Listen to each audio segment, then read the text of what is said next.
Good evening. Good evening.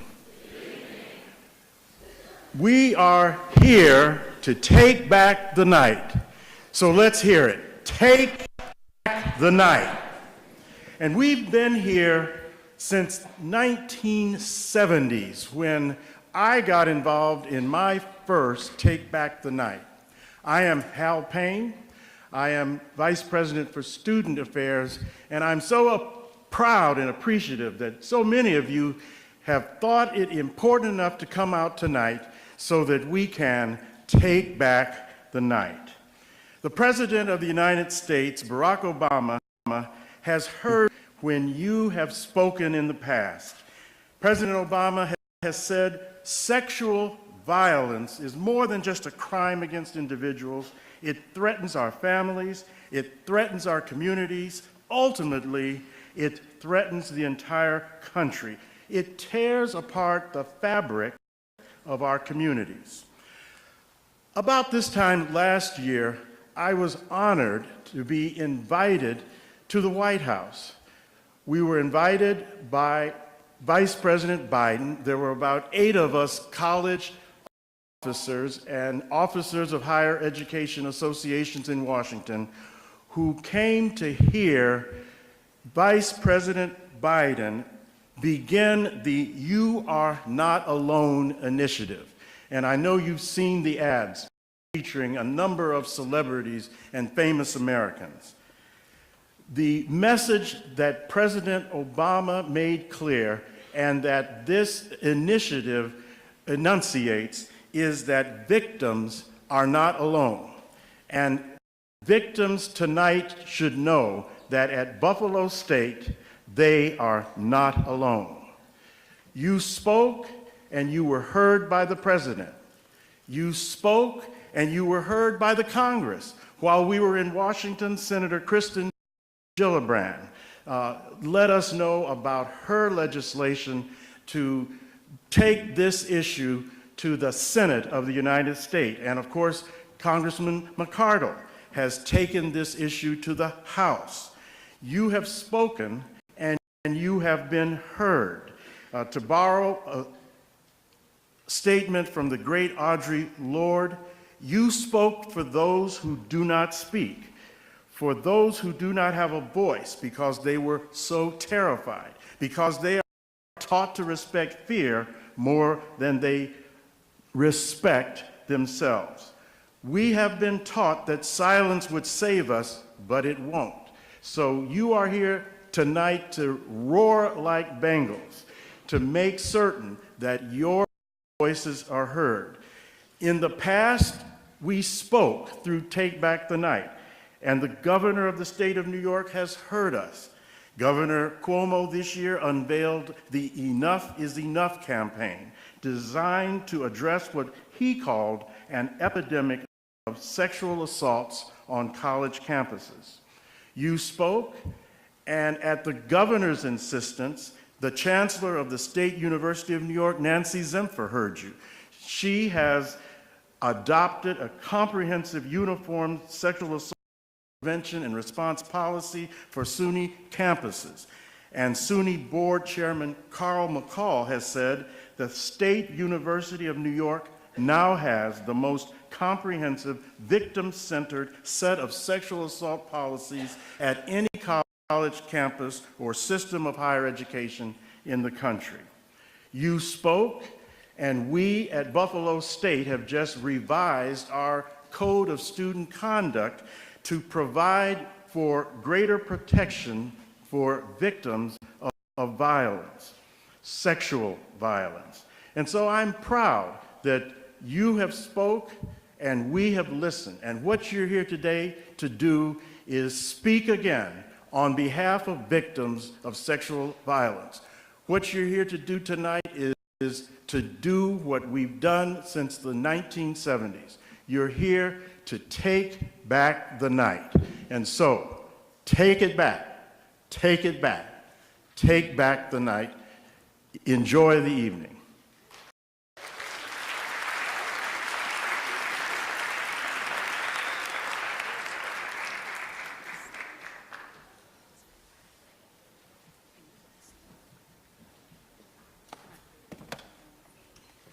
Thank you, Vice President Payne. And good evening, everyone. I'm Charles Kenyan, Dean of Students, and I support Take Back the Night. As Vice President Payne said, this is a time that we renew our commitment to ending sexual violence on campus and in our communities. Tonight is a time to reflect on the actions we take and their consequences, asking if we really did all we could do to prevent harm. We hope to take back the night because we know that deeply and profoundly the sexual violence will disrupt the life of a victim. It'll create wounds that will not heal and memories that will not fade. To get you familiar with what I'm talking about, let me try an exercise you can help me with. You all know your last name. If your last name begins with the letter A, B, C, D, E, F, or G. Last name A, B, C, D, E, F, or G. First letter. Could you stand up? If your last name is A through G. Well, wow, that may be a little more than I expected. That's about 20% of the alphabet. That's about 20% of our audience. Look around at these people standing in front of you. See their faces? This is what the White House report that Vice President Payne mentioned when they say 1 in 5 women will be sexually assaulted while in college. This is about 20% of the audience, a little more I'd say. So when you hear that statistic, this is the number of victims we're talking about. Think about it. Thank you. Have a seat. So we're here tonight because we want to put an end to that number of victims. We want to put an end to the reasons for Take Back the Night. But we need all of your help. We need you to help us make Buffalo State the kind of caring community where violence, especially sexual violence, is not tolerated. Not by you, not by your friends, not by any of us. But sadly, sexual violence is still very real in America. This week, on Monday, I read in our Buffalo News a report about a 19-year-old woman who was sexually assaulted by 2 or more male college students on a beach during spring break in Florida. And you might expect this kind of violence during spring break in Florida, but it was really disturbing to read what the local sheriff had to say. He said, within 10 feet of where this happened, there's hundreds of people standing there watching, looking, seeing, hearing what's going on. Bystanders who did nothing to help. And if it can happen in Florida, it could happen here, unless you do your part. You, our students, are the only ones who can create our campus culture. You send the messages to tell other students what they can and cannot do, what is right and what is wrong in our campus community. What you do while you're here as a student creates the traditions that are passed down to future generations. Now, in your program tonight, you can read about a new tradition we've created by our counseling center called the Upstander Award. We created this to recognize individuals who've taken the time to help another person in distress, a person having difficulty, or someone who may be about to get hurt. So we've got a number of people in the audience who were selected to receive the Upstander Award. I'm going to call their names. We can hold our applause. Kelly Booz, Michelle Downey, Brian Dubenian, Andrea Gustafson, Amy Fish, Patricia Hayes. Please stand, everyone, as I call your name. Michael Heflin, Michael Myers, and Pamela Steffen. These are our Upstander heroes.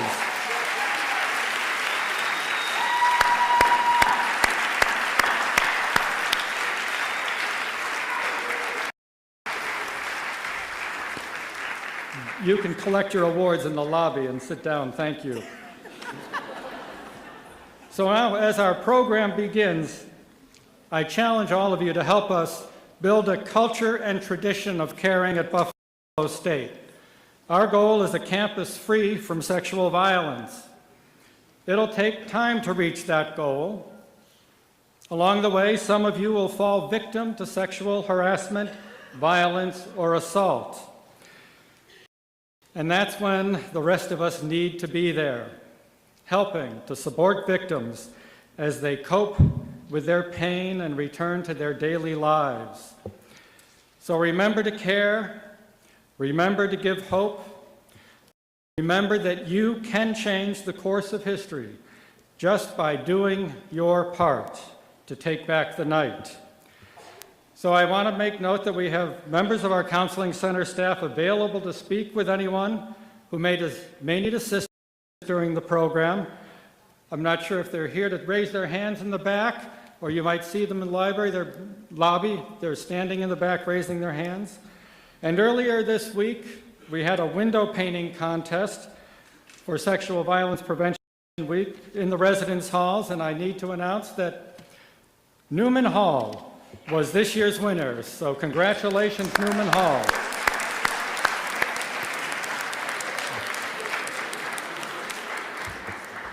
These events are terrific. They take a lot of work. I want to thank you for coming, and I want to thank everyone who worked so hard to plan tonight's program, especially Paula Madrigal, Director of Health Promotions, Amanda Wickmark, Program Director, Chelsea Rush, Artistic Director, Ajian Spearman and Farah St. Cloud, Media Production, Carrie Findley from Equity and Diversity, and all of the survivors, performers, and health promotion interns and volunteers who made tonight's program possible. Let's give them a round of applause.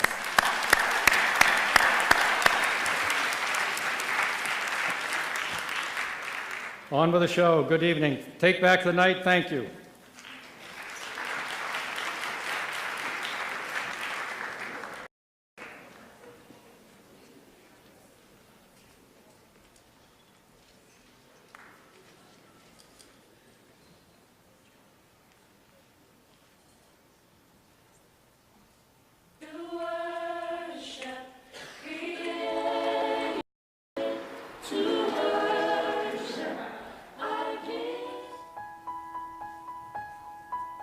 I'm Kate Conroy Turner, and I'm the president of Buffalo State College. And I want to welcome you to Take Back the Night. This is a very exciting event, and we're so happy to have you all here.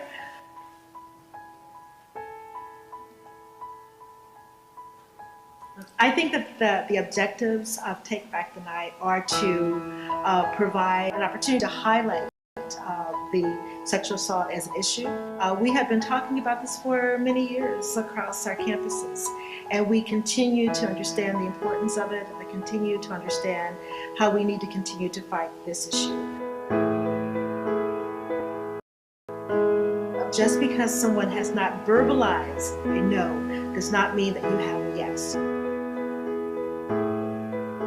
We as a community really understand that to work together, to live together in harmony, we really have to respect each other.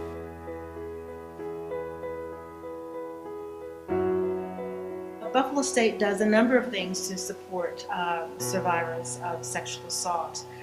We have a very strong support system through the Weigel Health Center, through our counseling center, and so we have people available to talk and work with students that have faced this particular issue. Also, as a community in general. Weigel Health Promotions has been working on Take Back the Night for many, many years. This is really an opportunity to let survivors share their stories, whether it be through dance, poetry, speaking out, and for people who want to support the message and survivors to do so as well. This is a conversation that we're having too late, and so I felt as though the topic, the different phases of sexual assault, really connected with the students that we have on campus. Sexual assault is an issue that doesn't discriminate. We all have a story, and the stories that you will see and hear at Take Back the Night are from those who are not only brave enough to be on stage, but those who may very well be the person sitting next to you, man or woman. And I hope that Take Back the Night not only empowers people to do their part and be a part of the solution, but will also bring light to the survivors. I would like survivors of sexual assault to know that we are a community that supports them, that we do everything that we can to prevent any sexual assault on campus. But if that happens, that we're here for you. And so that you're not alone, that we understand the experience, that we're here to support you, provide resources, and also be available to talk with you and support you in any ways that you need. And that you should be able to feel that you can talk to both members of the student body community as well as faculty and staff community, and that, you know, there's not an ear anywhere that's not here to support you.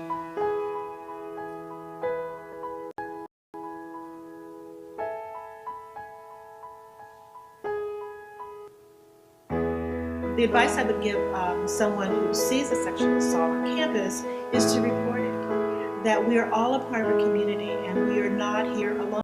And if you have seen something that troubles you, that you think is an assault, or that you feel that needs to be reported, then reach out. I would like survivors to take a number of things from Take Back the Night.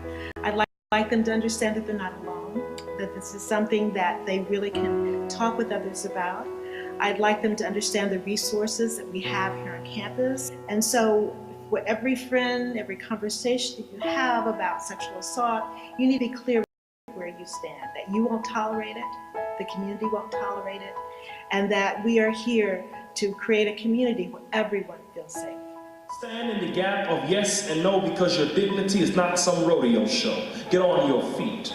Too many times we get comfortable with being average, but it's time for us to go above and beyond, standing in the ranks of superiority.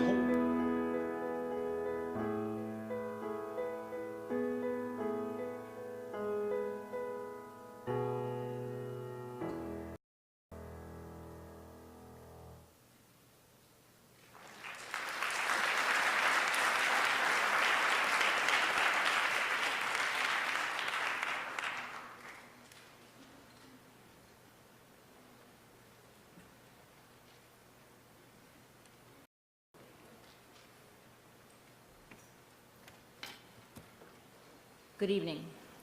Welcome students, faculty, and everyone else that cared enough to be here tonight. This is a really important issue, very close to my heart. My name is Stacey Branch, and my family founded It Happened to Alexa Foundation after her sexual assault her first week at Boston University, when a man broke into her dormitory and took her at knife point, and her nightmare began.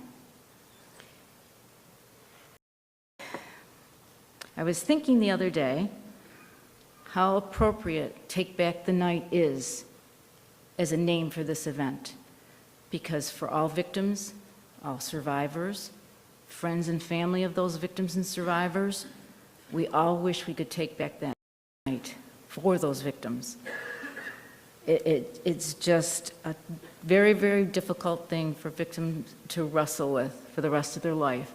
At one night in their life or one day in their life, change their life forever. Our purpose tonight is to help you understand the rape culture in America. This country, as far as I'm concerned, has let this crime get out of control. Too often, a victim is treated like a criminal. They're questioned like they've committed a crime. The government, Violence Against Women International has started a program called,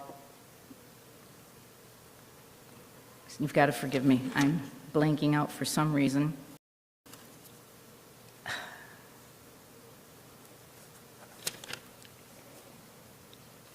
It's about believing victims. Very often, there are 2 to 3 people a victim talks to about this assault before they go to the police. And so when you talk to your counselors or you talk about what you can do, if someone comes to you and says they've been sexually assaulted, you have to think about your words very carefully. Because statistically, it's been shown that the impact of those 2 to 3 people before they're actually reporting to authorities has more impact than any other conversation they're going to have. So the most important 3 words in your vocabulary if somebody comes to you and tells you something has happened is, I believe you. Period. I believe you. Not, how did that happen? Or what were you wearing? Or were you drunk? Just, I believe you. I'm here for you. What can I do to help you get through this? But you have to let them know you believe. They've shown that statistically that the rate of PTSD, suicide, depression, the whole gamut that a victim can run after this kind of an attack can be softened by those 3 little words, I believe you. One of the things my daughter told us during her trial, which was a month long, headline news every day, cameras in her face, she said, Mom, do you know how hard it is to get up in a courtroom and explain such a horrible, intimate crime and think, what if they don't believe me? You know, I'm telling the truth. It's very, very difficult. It's reliving it over and over again, which is very traumatic for a victim. You have no idea how hard that can be.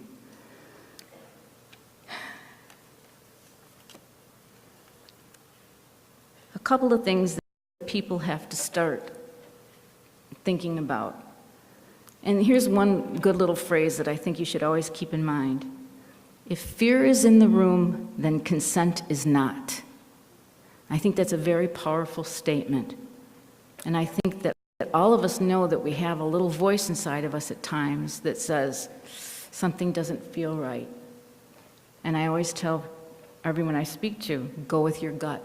If it doesn't feel right, it's not right. Get out of there.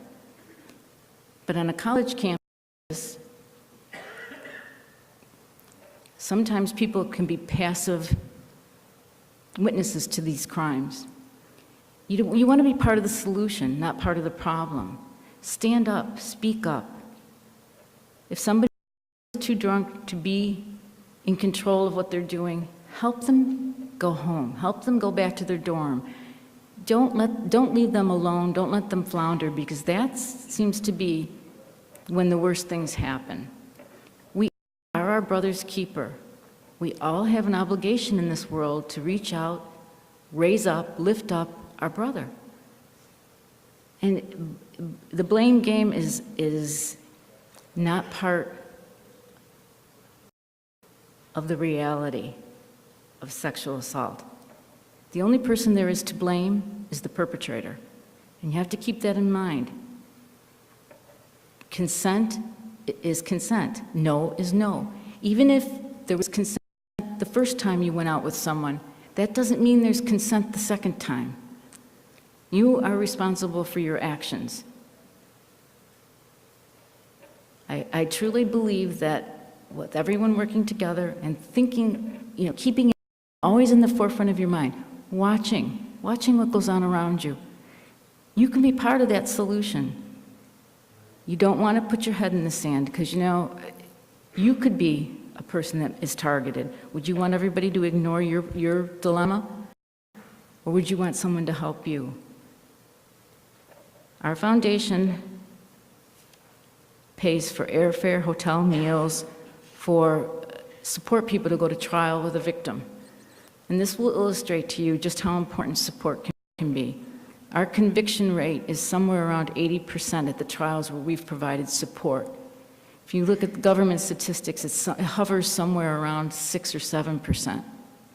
Support is crucial from beginning to end.